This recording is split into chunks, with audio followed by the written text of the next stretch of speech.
السلام السلام السلام یا نبی فی سبیلہ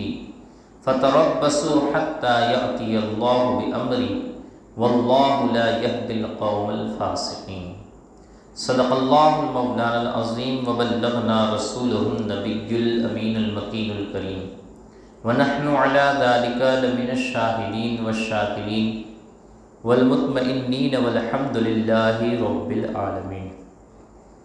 آئیے نہایت ہی ادب اور احترام کے ساتھ ساری کائنات کے رہبر عقیدت میرے اور آپ کے پیارے آقا جناب احمد مجتبیٰ حضرت محمد مصطفیٰ صلی اللہ تعالی علیہ وآلہ وسلم کی بارگاہ گہر ناز میں اپنی غلامی کا ثبوت پیش کرتے ہوئے بآواز بلند ہدیہ درود پاک پیش کیجئے۔ پڑھیے اللہم صلی علی سیدنا و مولانا محمد وعلی آل سیدنا مولانا محمد وبارک وسلم صلاۃ و سلام علیہ صلی اللہ تعالی علیہ وسلم۔ اللہ رب العزت کا نہایت ہی فضل و کرم اور اس کا احسان عظیم ہے کہ رب کائنات نے ہمیں آقا رحمت شفیع امت حضور احمد مجتبیٰ حضرت محمد مصطفیٰ صلی اللہ تعالی علیہ وآلہ وسلم ارواحنا فداک ابی و امی، نبی پاک صلی اللہ تعالی علیہ وسلم کا پیارا پیارا مہینہ ہمیں عطا فرمایا، اور آج اس کی پہلی تاریخ یہ نمودار ہو چکی ہیں۔ اللہ رب العزت ہمیں نبی پاک صلی اللہ تعالی علیہ وسلم کے مہینے کی تمام تر برکات سے مالا مال فرمائے، اور اس پیارے مہینے کے صدقے میں جس مہینے میں اللہ رب العزت نے اس دنیا کو نور عطا فرمایا، اس دنیا میں روشنیاں آئیں، اور تاریکی اور ظلمت کے جو بھی ظلم و ستم کے اندھیرے تھے وہ تمام کے تمام چھٹ گئی، اور اس عالم میں ایک باغ بہارا چلی۔ آقا رحمت صلی اللہ تعالی علیہ وسلم کی ذات مقدسہ اس عالم میں اس وقت بھی جس طریقے سے ایک رحمت بن کر ہدایت بن کر تشریف لائے کہ جن کے قدم نازنین سے تمام تر مصیبت و آفات و بلیات کے بادل چھٹ گئے، اور امت مخلوق خدا کو ایک روشنی نصیب ہوئی۔ رب کائنات اسی طریقے سے اس چاند سے ہمیں بھی روشنی عطا فرمائے، ہماری بھی ظلمتیں اور تاریکی اور اندھیرے یہ ہماری زندگی سے بھی چھٹ جائے، اور رب کائنات ہمیں بھی ایمان کی روشنی عطا فرمائے، ہماری مصیبتیں دور ہو، ہمیں رب کائنات غم سے نجات عطا فرمائے۔ واقعی میں نبی پاک صلی اللہ تعالی علیہ وسلم کا یہ پیارا مہینہ آتے ہی ایمان تازہ ہو جاتا ہے، اور دل کو خوشی اور سرور نصیب ہوتا ہے۔ انشاءاللہ ہم کل سے یا پرسوں سے باضابطہ طور پر کل ایک مجلس ہم عید میلاد النبی کے موقع پر، یعنی کہ میلاد شریف پر جو خوشی منانی چاہیے اس کے تعلق سے کل کی نشست رکھیں گے، اور اس کے بعد جو ہمارا پچھلا معمول ہے سیرت النبی کا، جس میں ہم نے 18 چیپٹر اور نبی پاک صلی اللہ تعالی علیہ وسلم کی زندگی کے 40 سال تک کا اپنی بساط کے مطابق، اپنی طاقت و قوت کے مطابق یہ ہم نے کچھ بیان کیا۔ ایسے آقا رحمت صلی اللہ تعالی علیہ وسلم کی سیرت مقدسہ میرے جیسے بیان ہی نہیں کر سکتے ہیں، کیونکہ وہ اتنی عرفہ اور اعلیٰ شان والے نبی ہیں کہ اگر ہم ان کی شان بیان کریں تو جو رب نے انہیں عرفہ اور اعلیٰ شان عطا فرمائی ہے تو ہم اسے مقید کر کے رکھ دیں گے، کیونکہ وہ کسی شاعر نے کہا ہے کہ خاموش رہو تو ہی سب کچھ ہے، اگر کچھ کہوں تو گویا کہ خاموش رہوں تو ہی سب کچھ ہے، اگر کچھ کہا تو ہو جائے گا تیرا حسن محدود۔ یعنی کہ ہمارے کہنے سے نبی پاک صلی اللہ تعالی علیہ وسلم کی ذات مقدسہ یہ مقید ہو جا سکتی ہے، محدود ہو جا سکتی ہے، جبکہ اللہ نے اپنے حبیب کو بے حد عروج عطا فرمایا ہے۔ الغرض آج ہم ایک دو واقعات حدیث مبارکہ کی روشنی میں سماعت کرتے ہیں۔ اللہ رب العزت نے اپنے حبیب سے محبت کرنے کا حکم یہ اپنے کلام میں عطا فرمایا۔ کئی مقامات پر وہ محبت کا حکم آیا ہے، لیکن یہاں پر جس آیت مقدسہ میں رب کائنات نے یہ حکم واضح طور پر ارشاد فرمایا کہ تمہیں تمام لوگوں سے زیادہ میرے حبیب سے محبت کرنی ہے، ہم اس حکم کو سماعت کرتے ہوئے چلے۔ رب کائنات ارشاد فرماتا ہے قُلْ إِنْ كَانَ آبَاؤُكُمْ وَأَبْنَاؤُكُمْ وَإِخْوَانُكُمْ وَأَزْوَاجُكُمْ وَعَشِيرَتُكُمْ وَأَمْوَالٌ اقْتَرَفْتُمُوهَا۔ فرمایا کہ اے محبوب صلی اللہ تعالی علیہ وآلہ وسلم، آپ ارشاد فرما دیجئے کہ اگر تمہیں تمہارے باپ سے زیادہ محبت ہو، تمہارے بیٹوں سے محبت ہو، تمہارے بھائیوں اور بہنوں سے محبت ہو، تمہاری بیویوں سے محبت ہو، وعشیرتکم، اور تمہارے خاندان والوں یا رشتہ داروں سے زیادہ محبت ہو، واموال اقترفتموها، اور تمہیں تمہارے اموال جسے تم نے تمہاری محنت سے یا پھر تجارت سے اور تجارت سے جسے کمائے ہیں، جس کے نقصان کا تمہیں ہمیشہ ڈر رہتا ہے، تخشون کسادہا، اس کے نقصان کا تمہیں ڈر رہتا ہے۔ تو فرمایا کہ اگر تمہیں اتنے اپنے خاندان والوں سے، اپنے عزیز و اقارب سے یا پھر تمہارے مال سے محبت ہے، وَمَسَاكِنُ تَرْضَوْنَهَا احب الیکم من اللہ ورسولہ، تو کہا کہ وہ مکانات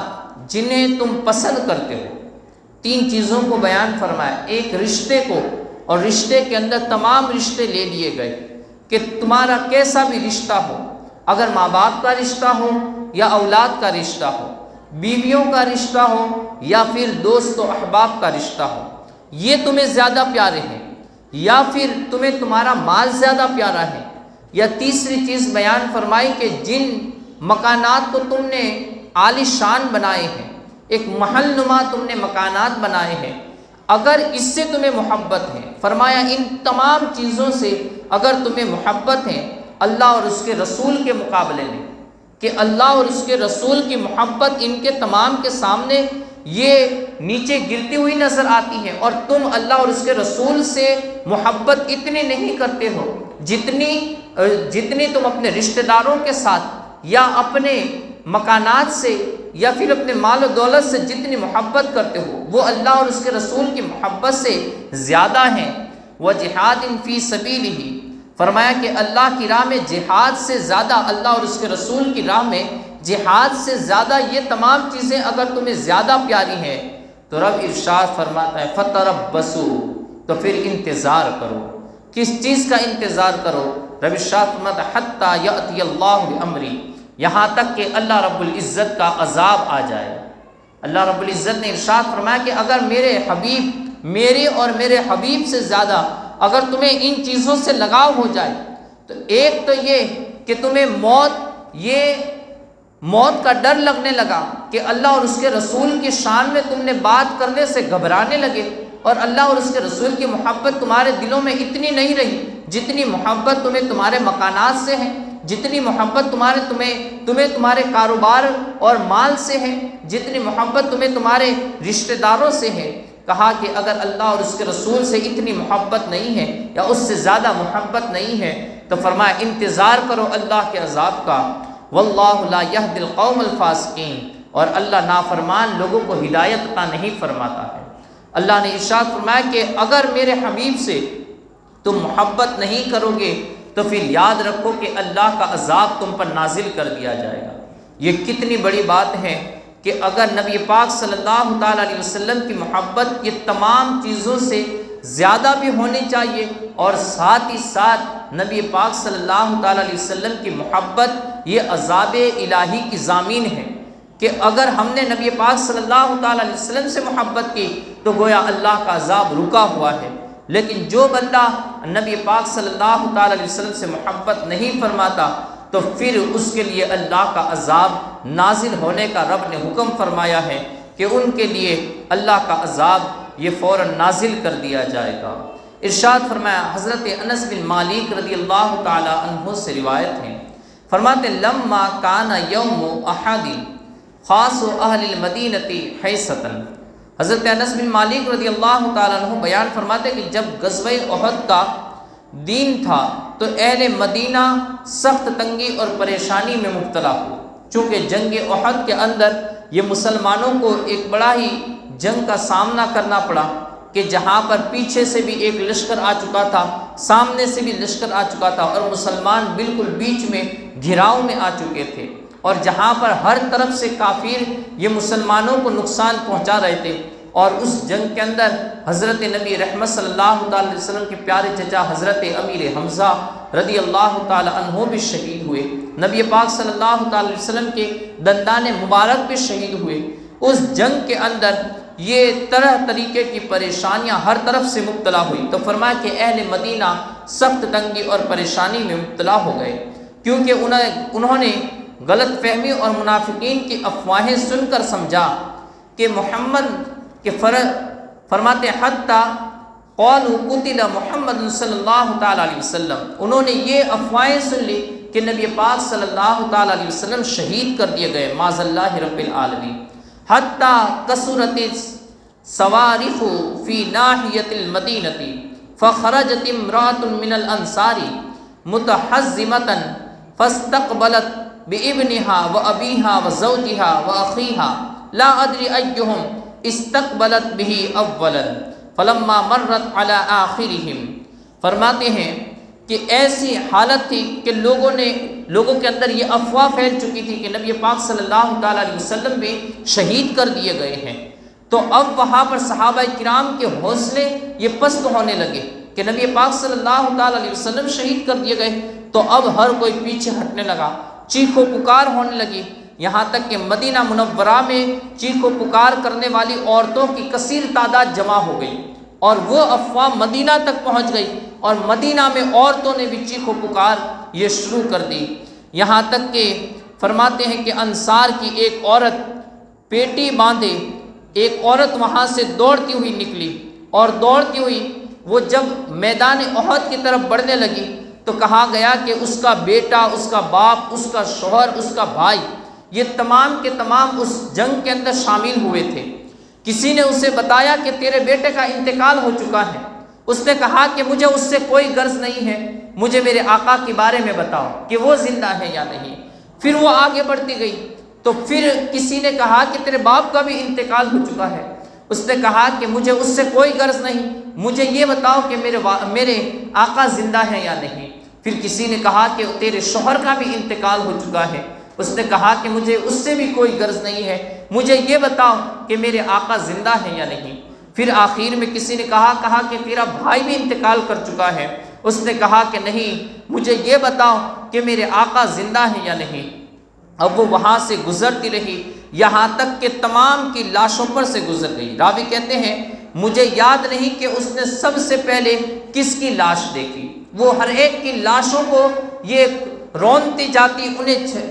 دیکھتی جاتی، اور ہر ایک کی لاش کو دیکھتے دیکھتے یہاں تک کہ اس نے اپنے بھائی، بیٹے، باپ، ہر ایک کی لاش کو یہ اس نے دیکھ ڈالا، لیکن وہ کسی پر نہ رکی۔ بس جب وہ ان میں سے سب سے آخری لاش کے پاس سے گزری تو پوچھنے لگی کہ یہ کون ہے؟ لوگوں نے کہا کہ یہ تمہارا باپ، بھائی، خاوند اور تمہارا بیٹا ہے، یعنی گویا کہ اس نے اپنے تمام رشتہ داریں جو حقیقی رشتہ دار تھے، جو کہ شہید ہو چکے تھے، ان تمام کی لاشوں کو دیکھ لیا، لیکن اس کے باوجود بھی وہ لاشیں دیکھتی جا رہی تھی۔ وہ کہنے لگی کہ مجھے صرف یہ بتاؤ، لا ادری، وہ کہنے لگی قالوا ابوکی و اخوکی و زوجکی و ابنکی تقول ما فعل رسول اللہ صلی اللہ تعالی علیہ وسلم۔ اس نے کہا کہ نہیں، یہ سب چیزوں کو جانے دو، مجھے یہ بتاؤ کہ میرے آقا کہاں ہیں، نبی رحمت صلی اللہ تعالی علیہ وسلم وہ کہاں ہیں۔ اب جب اس نے یہ پوچھا کہ نبی پاک صلی اللہ تعالی علیہ وسلم کس حال میں ہیں، قالوا یقولون، تو لوگوں نے کہا امامکی حتی دفعت الی رسول اللہ صلی اللہ تعالی علیہ وسلم،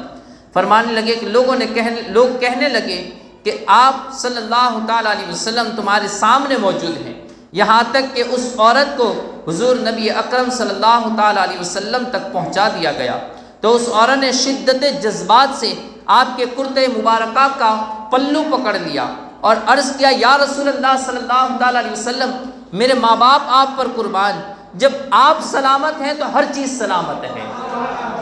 کہا کہ جس کا باپ بھی انتقال کر چکا تھا، جس کا بیٹا انتقال کر چکا تھا، جس کا بھائی، جس کا شوہر انتقال کر چکا تھا، جو عورت بیوہ ہو چکی تھی، اس کی اولادیں یہ اس کی نظروں کے سامنے جن کی لاشوں کو اس نے دیکھ ڈالا تھا، لیکن اس کے باوجود بھی اس صحابیہ کے جذبے پر قربان جائیے کہ اس صحابیہ کو آقا رحمت صلی اللہ تعالیٰ علیہ وسلم سے کس قدر محبت تھی۔ اس نے کہا کہ یا رسول اللہ صلی اللہ تعالیٰ علیہ وسلم،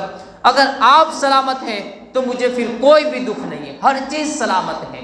جو بھی چیزیں ہیں آتی ہیں وہ جاتی رہے گی، لیکن اگر آپ ہیں تو پھر ہر چیز یہاں پر موجود ہے۔ اگر آپ کی ذات موجود ہے تو دنیا اور آخرت میں بھلائیاں ہی بھلائیاں ہیں۔ اگرچہ میرے والدین اور ہر چیز انتقال کر جائے، لیکن اس کے باوجود بھی اگر آپ سلامت ہیں تو ہر چیز سلامت ہیں۔ یہ صحابہ کرام کی نبی پاک صلی اللہ تعالیٰ علیہ وسلم کے ساتھ محبت تھی۔ اسی طریقے سے آپ دیکھیے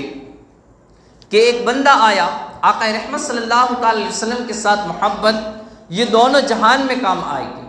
اور وہ محبت کے جو تقاضے ہیں انشاءاللہ ہم آئندہ دنوں کے اندر سماعت کریں گے۔ آج مختصر طور پر ایک دو حدیث مبارکہ ہی سماعت کر لیں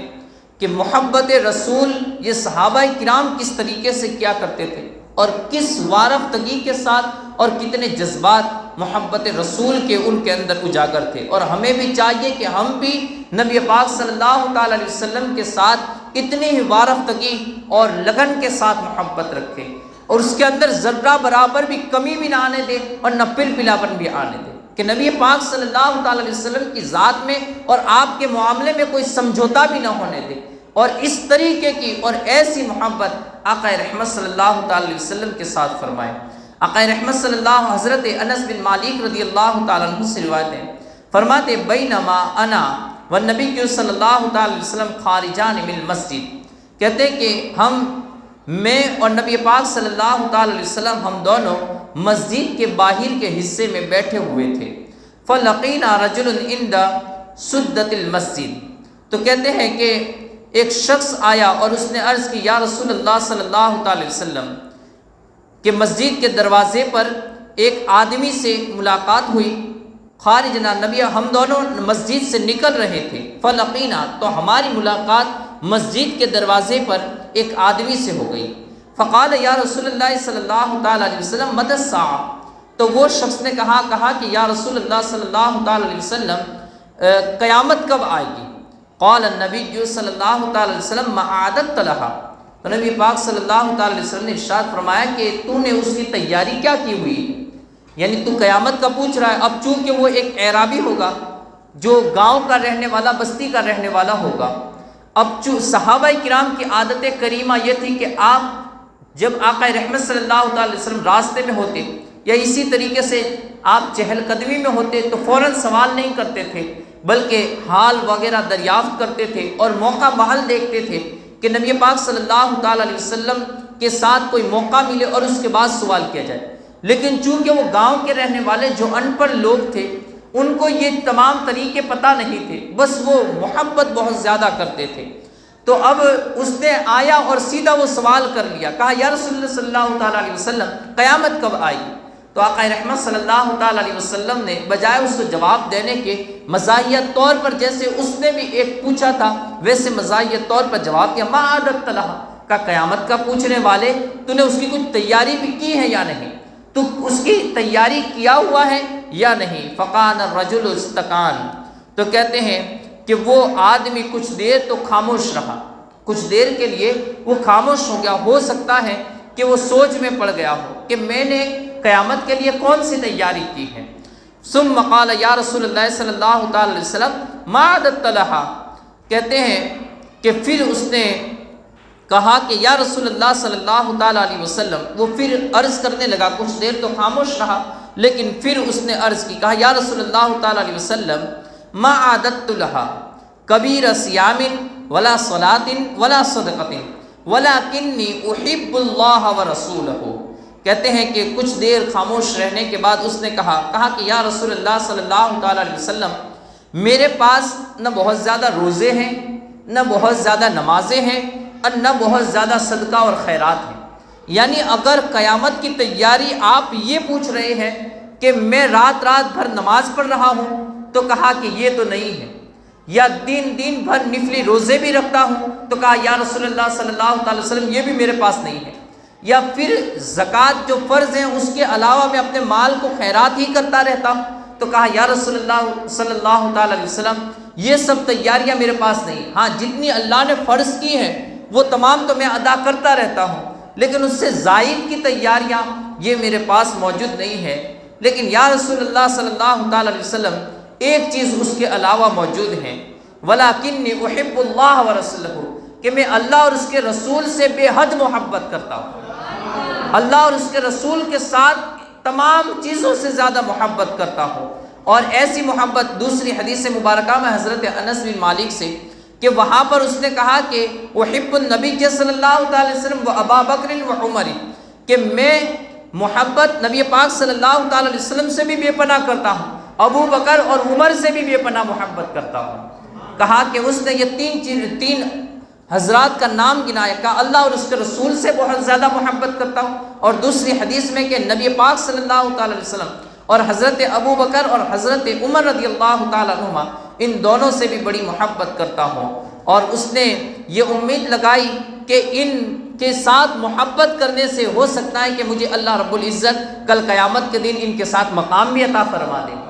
ان کے ساتھ مقام بھی عطا فرما دے۔ تو کہتے ہیں کہ نبی پاک صلی اللہ تعالی علیہ وسلم نے پھر ارشاد فرمایا انت مع من احببت، کہا کہ جاؤ تم جس سے محبت کرتے ہو کل قیامت کے دن بھی اسی کے ساتھ رہو گے۔ یہ آقا رحمت صلی اللہ تعالی علیہ وسلم کے ساتھ محبت کا یہ صلہ ملے گا کہ جو بندہ دنیا میں نبی پاک صلی اللہ تعالی علیہ وسلم سے محبت کرتا ہوگا تو پھر اللہ رب العزت کل میدان محشر کے اندر انہیں ضائع نہیں فرمائے گا، بلکہ اپنے حبیب کی محبتوں کا بھرپور انہیں صلہ عطا کیا جائے گا۔ اللہ رب العزت ہمارے دلوں میں بھی نبی رحمت صلی اللہ تعالی وسلم کا عشق عطا فرمائے، آپ کی محبت عطا فرمائے۔ حضرت عمر ابن خطاب رضی اللہ تعالیٰ عنہ سے روایت ہے، آخری روایت، اور یہ بڑا ہی پیارا واقعہ ہے جس سے ایمان بھی تازہ ہو جاتا ہے کہ نبی پاک صلی اللہ تعالیٰ علیہ وسلم کے ساتھ محبت کرنے کا صلہ یہ کس قدر اچھا اور بہترین ملتا ہے۔ اور روایت بھی حضرت عمر ابن خطاب رضی اللہ تعالیٰ عنہ سے فرماتے ہیں ان رجلا علی عہد النبی صلی اللہ تعالیٰ علیہ وسلم، کہتے ہیں کہ ایک شخص تھا نبی پاک صلی اللہ تعالیٰ علیہ وسلم کے زمانے میں، یہ حضرت عمر اپنے زمانے میں ہو سکتا ہے یہ روایت بیان کر رہے ہو کہ ایک شخص تھا نبی پاک صلی اللہ تعالیٰ علیہ وسلم کے زمانے میں، کان اسمہ عبداللہ، کہتے ہیں کہ اس کا نام عبداللہ تھا، وکان یلقب حمارا، اور اس کو لقب جو دیا گیا تھا وہ حمار کا لقب دیا گیا تھا،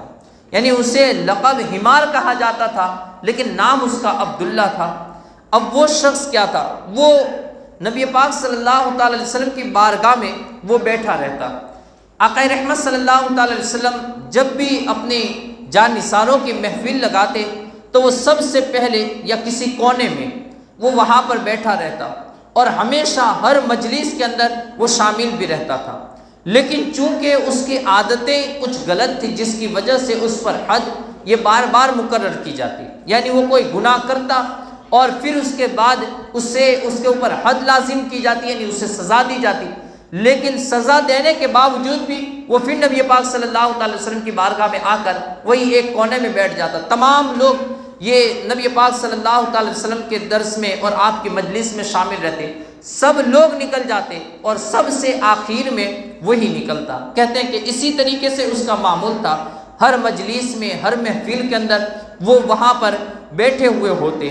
اور نبی پاک صلی اللہ تعالی اس کی عادت کریمہ کیا تھی، ساتھ ہی ساتھ وہ بندے کی کہ وہ گناہ یا کسی ایسے جرم کے اندر مبتلا تھا لیکن ساتھ ہی ساتھ اس کو سزا بھی دی جاتی تھی۔ وَقَانَ يُضْحِكُ رسول اللہ صلی اللہ تعالی علیہ وسلم، نبی پاک صلی اللہ تعالی وسلم کو جب کبھی وہ مایوس یا غمگینی حالت میں دیکھتا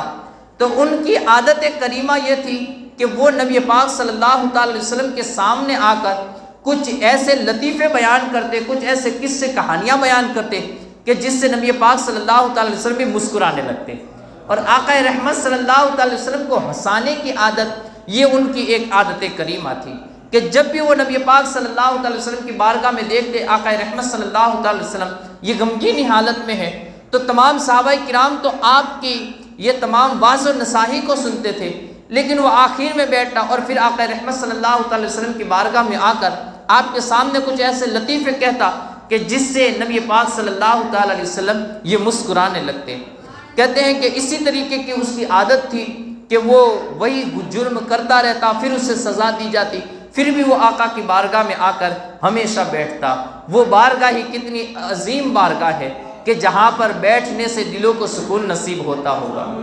اللہ رب العزت وہ بارگاہ ہمیں بھی نصیب فرمائے کہ جہاں سے مجرموں کو سزا بھی دی جائے لیکن اس کے باوجود بھی مجرم وہاں سے اٹھنا پسند نہ کرے، کہ یہی وہ بارگاہ ہے جہاں سے ہر جرم کی سزا بھی یہ دھل بھی جائے گی اور ساتھ ہی ساتھ شفاعت بھی نصیب ہو جائے گی۔ وہ بارگاہ ہی اتنی عظیم بارگاہ ہے، رب کائنات ہمیں بھی وہ بارگاہ نصیب فرمائے۔ کہتے ہیں کہ وہ جب ہمیشہ اسی طریقے سے جرم کرتا رہتا، اسے سزا ملتی، تو پھر ایک دن ایک آدمی نے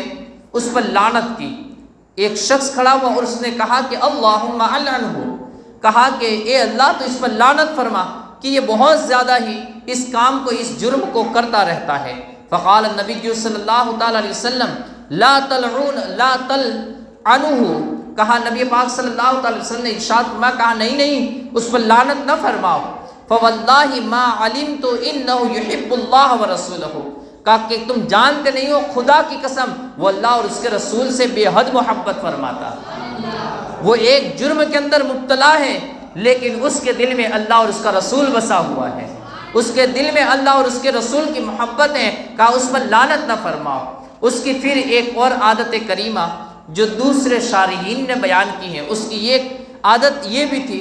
کہ نبی پاک صلی اللہ تعالی علیہ وسلم کی بارگاہ میں وہ کبھی کبھی شہد، کبھی کبھی وہ مکھن وغیرہ وہ لا کر آقا رحمت صلی اللہ تعالی وسلم کی بارگاہ میں پیش کر دیتے۔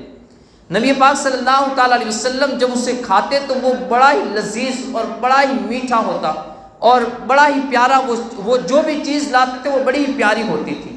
یہاں تک کہ ایسا ہوتا کہ وہ چیز جو وہ لاتے تھے وہ مدینہ میں جو سب سے اچھے تاجر کے پاس جو سب سے اچھی چیز ہوتی تھی وہ اسی کو لے کر آتے اور آقا رحمت صلی اللہ علیہ وسلم کی بارگاہ میں پیش کر دیتے۔ حضور پاک صلی اللہ تعالی وسلم اسے تناول فرماتے۔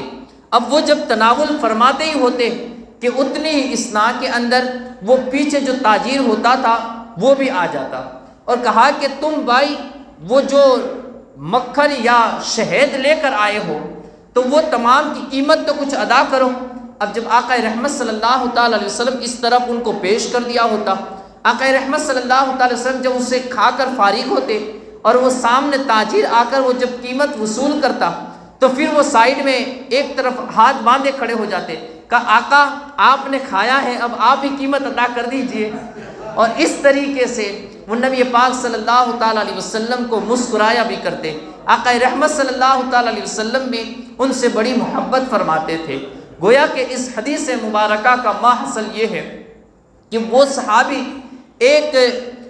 صحابی جو تھے وہ نبی پاک صلی اللہ تعالی علیہ وسلم کی محبت کی وجہ سے نبی پاک صلی اللہ تعالی وسلم نے ان پر لعنت فرمانے سے منع فرمایا۔ جو ایک ایسے صحابی تھے جن کا کوئی اتنا حقیقتاً ان کا حال یہ حدیث مبارکہ میں بیان نہیں کیا گیا ہے، لیکن اس کے باوجود بھی آقا رحمت صلی اللہ تعالی علیہ وسلم نے اپنے ایک کم درجے کے صحابی پر بھی لعنت فرمانے سے منع فرمایا کہ میرا صحابی چاہے کیسا بھی ہو لیکن اس پر بھی لعنت نہ کرو۔ آقا رحمت صلی اللہ تعالی علیہ وسلم نے کتنے اپنے جانثاروں کی عظمت اور رفت بتائی ہے، اور ساتھ ہی ساتھ دوسری طرف کہ نبی پاک صلی اللہ تعالی وسلم کی محبت جس دل میں بس جائے تو ان دلوں کا مقام بھی کتنا اونچا ہو جاتا ہے۔ اللہ رب العزت ہمارے سینوں میں بھی آقا رحمت صلی اللہ تعالی علیہ وسلم کی محبت عطا فرمائے۔ وآخر دعوانا الحمدللہ رب العالمین۔ السلام علیکم ورحمۃ اللہ وبرکاتہ۔ کل اپنے ساتھ اپنے دوستوں احباب کو بھی لے کر آئے تو انشاءاللہ ہمارا جو سیرت کا موضوع ہے وہ سلسلہ واریت کے ساتھ ہم آگے کی طرف شروع کر دیں۔ السلام علیکم ورحمۃ اللہ۔